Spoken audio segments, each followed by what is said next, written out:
Hey, warm and friendly hello! Welcome to lovely Las Vegas for Coast to Coast Hoops with myself, Greg Hoops Peterson, now part of the VSiN family of podcasts. We've got an excellent podcast for you as we're going to be joined here by our good friend Paul Fritschner. He does such great work over at a wide variety of places. He does some play-by-play work for CBS Sports. He's out there in the great city of Cincinnati where he does the Rebound Rundown podcast. That's a must-listen if you're a fan of college basketball. He does also the Cincy Crown. That's a digital media group out there in Cincinnati, and the big reason why I'm going to get him on is because with the court rulings that we saw about a week and a half or so ago, Cincinnati and Xavier were big, giant beneficiaries of that. So we're going to chat with them about the outlook of Cincinnati and Xavier.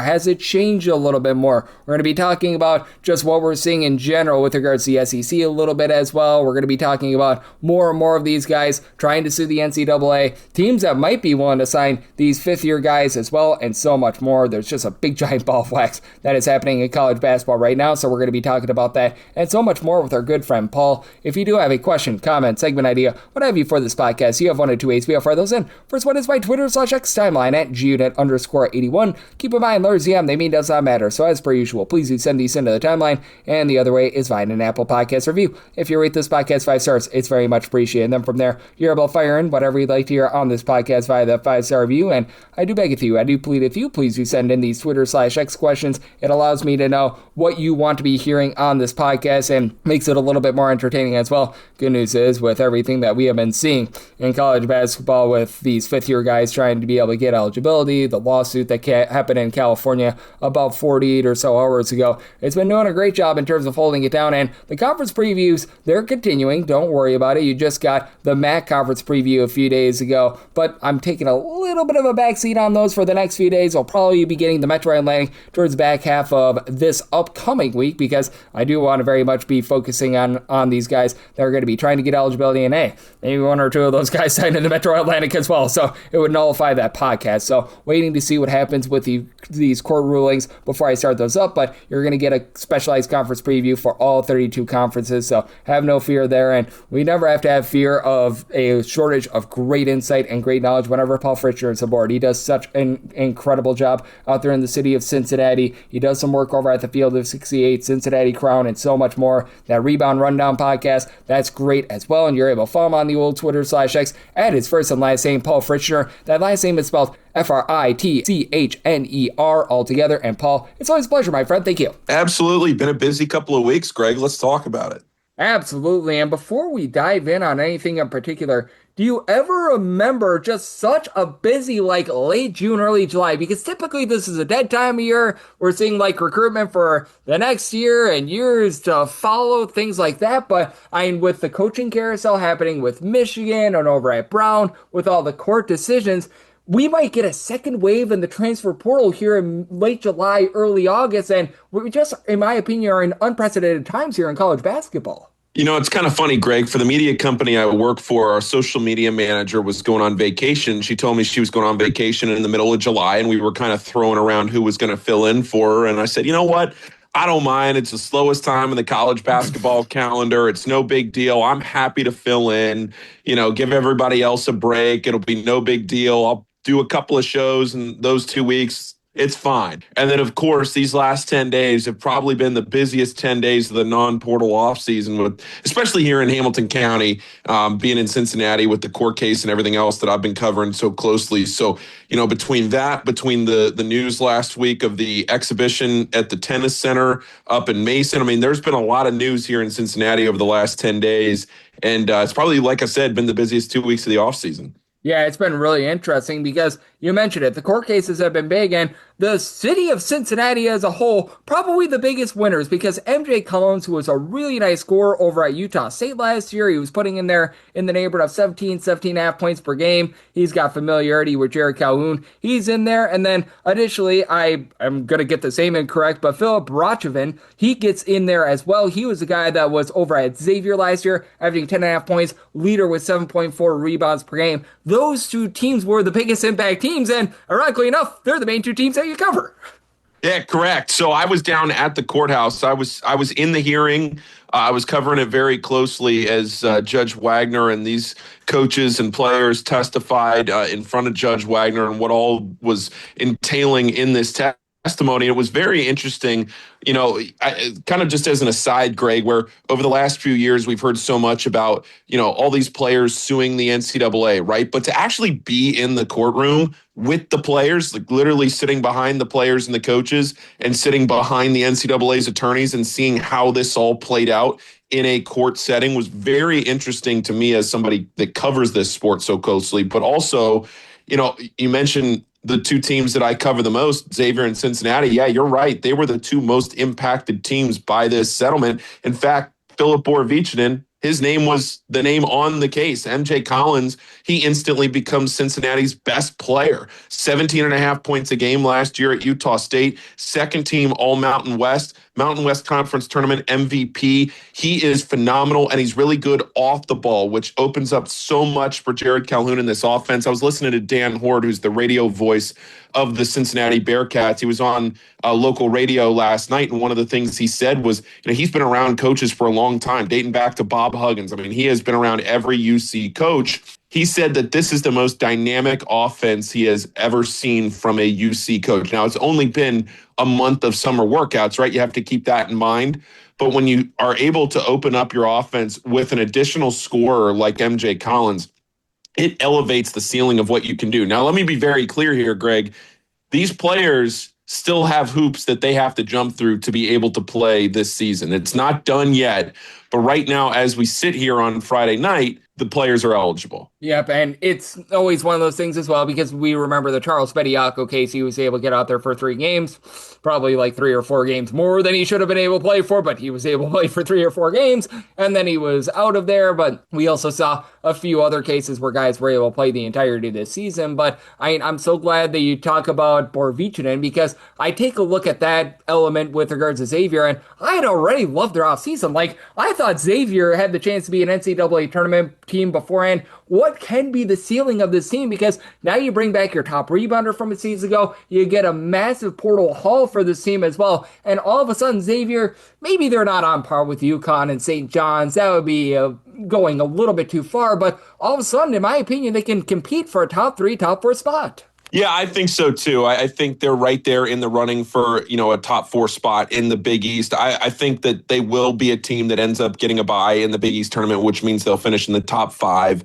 But Villanova had a great offseason as well. Marquette went to the transfer portal. Providence put a ton of money into their roster with Brian Hodgson. So the middle of the pack in the Big East got a lot stronger, which is great for the conference. But in regards to Xavier specifically, you're right. Getting somebody even beyond the on-court production, somebody that has been in Richard Pitino's system now for several seasons, going back to New Mexico and then to Xavier last season, and then now to be retained on the roster. He's been practicing with the team. As a recent alumni, you're allowed a certain amount of practices and you can stay around the team.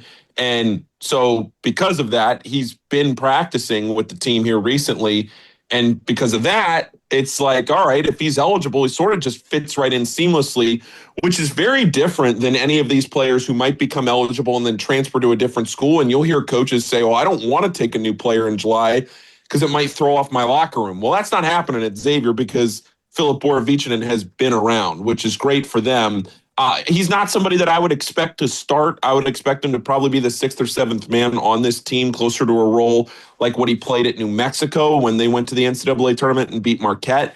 That's closer to the role that I think Philip will play on this team. But even still, to have somebody that experienced and to get him in July is a really nice pickup at this point in the offseason. Yep, no question about it. And I'm so glad that you brought that up with regards to the chemistry and just the being around the program, as we do have one of our good friends, Paul Fritschner. He does such great work over at so many different places. He's out there in the lovely city of Cincinnati. He does a Rebound Rundown podcast and so much more, joining me on Coast to Coast Hoops. How big is it for these two teams with the Cincinnati Bearcats? Even though MJ Collins obviously wasn't at Cincinnati last year, he was in Jared Calhoun's system. He knows the system. That is not going to be a foreign concept to him. We talked about Borovichinen. He he was on Xavier last year. I feel like these two teams are much more set up for success than some of these teams that might sign these guys a little bit later in the process as well, because trying to be able to get down a new system in July, August, we've seen it with like Kansas State, I think is a great example with Coleman Hawkins a few years ago, where there's great expectations, there's great talent on paper, and it doesn't pan out. Meanwhile, with these two teams specifically, you've got the chemistry element as well. Yeah, I think these are very unique situations given what could happen if the floodgates open nationally and all of these 5-5 guys come back. It's unique because they're transferring or staying at places where they've already played for their head coach, and specifically at Cincinnati and Xavier. MJ Collins, like I said, instantly becomes, in my opinion, their best player. I could listen to an argument that Tylen Riley is the best player on the team, and in which case MJ Collins is a close second. But no matter what, I think MJ Collins makes this an NCAA tournament team. I'm really high on what MJ Collins can do for this UC team. I look at Xavier and Cincinnati and compare the two rosters, and Cincinnati instantly becomes much closer to Xavier and on par with from a talent perspective. When you add a player like that, Xavier, I think, is a more well-rounded team than Cincinnati, just from a depth and interior perspective. I do have some questions about Cincinnati's interior, but boy, do I like Cincinnati's backcourt.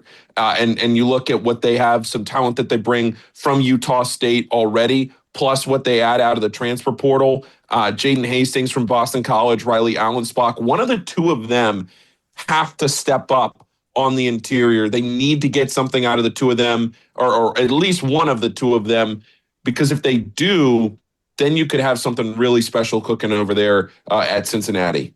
Yep, no question about it. And we've kept it local here because, again, biggest two impact teams, in my opinion, with everything that's happened with the court cases, Cincinnati, along with Xavier. I was feeling like Xavier could make a run at the NCAA tournament. Now I'm very much in on them. To your point, I was thinking that for Cincinnati, this could be a little bit more of a rebuild year, just be able to gain chemistry, get down like Jared Calhoun's system. Now I've got much higher expectations for them, but just looking nationally, because there are some teams now with a little bit of NIL money. There are some teams with roster spots. Looking at Gonzaga, after they lose Mario Saint-Sapri. For Michigan, they lose LJ Kaysen. For LSU, they just decided to swing for the fences, and it does not appear as though they are going to be hitting a grand slam with regards to all of those pickups as well. How do you look at those teams? Because in a weird way, they seem to be beneficiaries of everything that's happened right now. Some of these teams that maybe didn't have the greatest roster planning, especially you, LSU, I'll continue to throw strays at them. They might be a team that really, really benefits from everything that happened over the last few weeks, and for lack of a better term, get rewarded for tomfoolery. Yeah, I think that could absolutely happen at LSU. And I think specifically we have maybe a more concrete idea of what could happen at Gonzaga and Michigan, because, last time I was on with you a few weeks ago, we talked about Michigan retaining so much of the talent. Yeah, they do lose LJ Kaysen, but he's coming off that ACL injury. So how much was he going to even be available and productive for that team anyway, given what they brought back? Gonzaga, we just saw Donovan Dent put his name on a lawsuit, I believe in California earlier today, or maybe it was yesterday. But if Donovan Dent becomes eligible and he wants to play, the most natural fit in the country. I mean, as soon as Donovan said he wanted to play again, I texted somebody and said, this has to be Gonzaga, right? I mean, he has to be a Zag, because you think about what he did in Richard Pitino's system at New Mexico. Richard Pitino runs a style of offense based off what Gonzaga does. Well, then he goes to UCLA, plays a little more slow. Mick Cronin grinds you down, different style of offense. Took him 2/3 of the season to figure out how to really settle himself into what was going on at UCLA. He gets back up to Gonzaga, if that's what happens. If he becomes eligible, if Gonzaga decides to take him, which I think they should, that's a huge get, and he just slots right in. So I think it makes the most sense for Gonzaga. I think they're the beneficiaries of it. I'm not too concerned about Michigan losing LJ Kaysen, and then LSU, Greg, who knows, man? Yeah, with LSU, that's the big giant box of chocolates out there in college basketball right now, because we did see Jan Madar get his eligibility denied, which shock, surprise, surprise. Then we're really opening up Pandora's box if we've got 2020 draft picks being allowed to play college basketball. That just doesn't seem right, to say the least. But Donovan Dent, certainly an intriguing name on this lawsuit. Many people are linking him to Gonzaga. On the flip side, we'll talk to Paul about some of these guys that have sued in California, some of the guys of intrigue, and have to ask him if there's a team or two that, with the news that we've seen over the last few weeks, that he's feeling a little bit more bullish on. That's up next right here on Cusco Seats with myself, Greg Peterson, now a part of the VSiN Family Podcast. Side edge this college basketball season? Well, VSiN experts use CBB Analytics, the most comprehensive college basketball analytics platform in the world. See injury impact, on and off data, clutch time performance metrics, first versus second half splits, and so much more. Utilize the promo code of VSiN, that is VSIN, to get $30 off and find your betting edge over at cbbanalytics.com. That is cbbanalytics, all one word.com. For anyone that is new to VSiN, well, I wish you a friendly hello. This is an attention to anyone that is new to VSiN because you're able to get some free stuff with our daily newsletter. It's a great way to catch up on everything that's happening in the sports betting world. It's delivered straight to your inbox every single morning. VSiN's newsletter offers picks, data, strategies for the day's betting menu, and so much more. Sign up for free today over at VSiN.com/newsletter. That's VSIN.com/newsletter, and start receiving your free newsletter tomorrow morning. That is VSIN.com/newsletter. Stay ahead of the game and bet smarter with VSiN. Back here in lovely Las Vegas for Coast to Coast Hoops with myself, Greg Peterson, now part of the VSiN Family Podcast. Always great to be joined by Paul Fritschner. He does such amazing work over at a wide variety of different platforms, whether that be the Rebound Rundown podcast, the Cincinnati Crown, and so much more. Follow him on the old Twitter /X at Paul Fritschner. Last name is spelled Fritschner, all together. And Paul, we've been talking a lot about these lawsuits. Obviously, in segment number 1, hit upon the Cincinnati teams that benefited. Now we've got a new lawsuit in California. No doubt about it. Donovan Dent is probably the most intriguing name on this lawsuit, but there's plenty of others. Are there a few other guys on this lawsuit that you think are going to be interesting? Because I don't think he's in one of the lawsuits. I could be mistaken, but I know Taymon Lipsby is a name that's sort of floating out there. If he wants to kick the tires in terms of playing college basketball, that's a guy that would be of big, giant impact. I know that Jalen Washington is one of those guys that is trying to gain eligibility as well, and I feel like there are some big-time splash players that could instantly become eligible within the next few weeks. Well, I'm not going to single a single player out here. I think it's important to look at it from the broad perspective and what it could do to the back end of the recruits and the incoming freshmen and how this just affects the whole sport.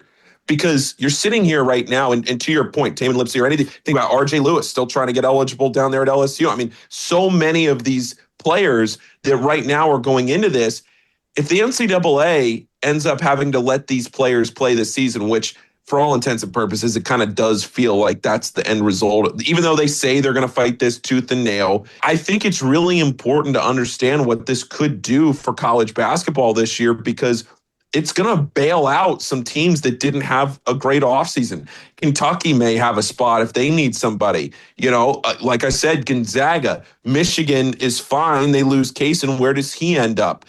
There are so many situations around the country right now. Not everybody. I do want to be clear on that. I think coaches right now are skeptical of taking these guys because there is risk involved. You also have to think, what happens if you sign somebody right now? I've talked to agents in the last week or two that's like, hey, look, if I want a player to join a team, I want that money. And I don't blame them. I want that money front loaded. I want these guys paid before the season starts, because if they get paid before the season starts, then if they're ineligible once the season does begin, they still get their money. And I think that's all of this. There is risk for these teams. So yeah, just because there's so much talent available, do you want to go out and take them right now if a judge or a court case or whatever comes out and says, you know what? The NCAA, they do win this one, and these guys aren't eligible to play. Or, Greg, you think about it, what happens if the guys in Ohio win, but the players in California lose? What's the precedent there? There's and the list of players that are suing on that California suit is long. I believe in Colorado, they're trying to put it into a class action, which would basically make the entire class of 2022 eligible. It's insane what's going on right now. And the NCAA could have avoided all of this if they just would have passed this or approved this in the first week of April or second week of April when the season was over, and allowed everybody to be grandfathered in, or just passed it in November or December of this year. and the guys had already signed to go play overseas and they'd moved on with their life anyway. The worst possible scenario of what they did was what they did. And now here we are having to deal with it all. And I mean, we're just coming off of Summer League as well, too. So, I mean, you've got a lot of guys are on like these two-way deals and everything like that. So it makes things so murky with that regard as well. So I'm in agreement with you and Paul. There's no doubt about it. We're in unprecedented times in college basketball, to say the least. There's been a lot of wild and craziness that has happened, to say the least. We've got a lot of teams that have picked up players, and we've already talked about Cincinnati and Xavier, but is there maybe another team or two that, with all the news that we've seen over the last few weeks, which I wasn't expecting this much news, but we have certainly seen it, but is there a team or two that you're starting to change your tune on a little bit, whether it be a team that maybe picked up a guy or two in terms of eligibility, or maybe it's just a team in general that they didn't pick up anyone, but you just have evaluated them a little bit more, and you now have a little bit more of a clear picture as to what they're going to be this season? Yeah, I think Villanova, picking up, and I might butcher his last name, Luigi Swigo. Yes. It picks him up a few weeks ago. Honestly, might be about a month ago at this point, but we haven't talked about him when I've been on. And I think it's important to highlight Villanova because I think they're, dark horse might even be too strong because I think they are starting to get their flowers. But there's somebody that I look at here in the Big East where you add a player like that. And if he pans out in the way that he could pan out, boy, oh boy, could he be really good. And then the other one, the one that's gotten all the national attention, somebody that's going to be a national title contender, Texas. To add Marcus Spears Jr., as the top player in the class of 2027, onto a roster that already, in my mind, was a top 7 or 8 roster in the country. You add the best player in the country for 2027. He reclasses to 2026, and he's already joined the team. That's a massive get for Sean Miller. I think Villanova on the East Coast, Big East team, could challenge for the top of the Big East. And Texas, in my mind, is going to be a national title contender.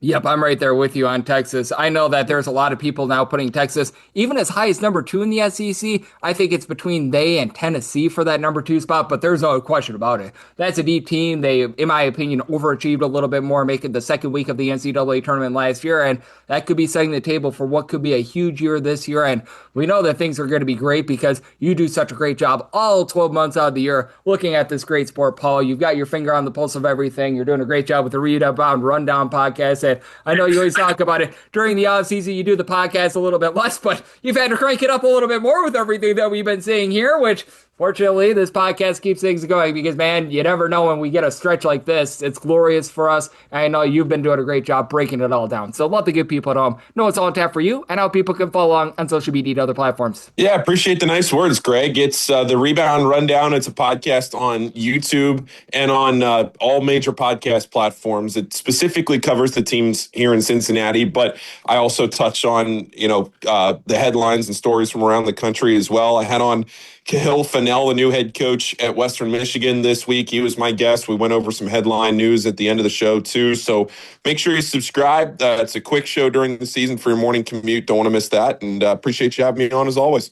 Yep, and I just did my MAC conference preview as well a few days ago. Western Michigan made some nice moves with Coach Fennell and company, so I'm bullish about them, and I'm always bullish when our guy Paul joins the podcast. So big thanks to Paul for joining me on Coast to Coast Hoops, now part of the VSiN family of podcasts. And if you do like hearing from this fine podcast, Coast to Coast Hoops, you're able to subscribe wherever you get your podcasts, Apple Podcasts, Google Play, Spotify, Stitcher, and TuneIn.